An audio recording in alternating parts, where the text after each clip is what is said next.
Од утре почнува исплатата на субвенциите за тутун од минатогодишната реколта, информираат од Министерството за земјоделство. Според податоците оттаму, зголемени субвенции за тутун ќе добијат 23.400 тутунопроизводители. Според новиот начин на зголемено субвенционирање во 3 нивоа кој стартува од оваа година, субвенциите за прва класа се 80 денари, 70 за втора и 60 денари за трета класа по килограм предаден тутун. Последната берба даде квалитетен тутун, а од откупните цени задоволни беа производителите. Тутун 250 динара протек.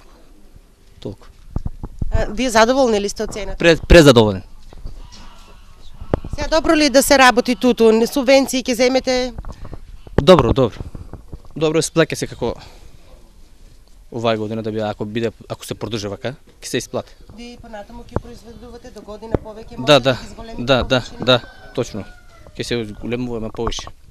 217,6 денари по килограм беше постигната просечна откупна цена на жолтото злато во последната реколта. Во Штипско се откупија повеќе од 130 тони тутун. Новата реколта се засади на 11 хектари повеќе од лани. Намерата на надлежните е преку повисоки субвенции да се поттикнат производителите да го зголемат производството и произведат поквалитетен тутун, бидејќи како гранка во македонскиот аграр носи девизен прилив од околу 100 милиони евра годишно.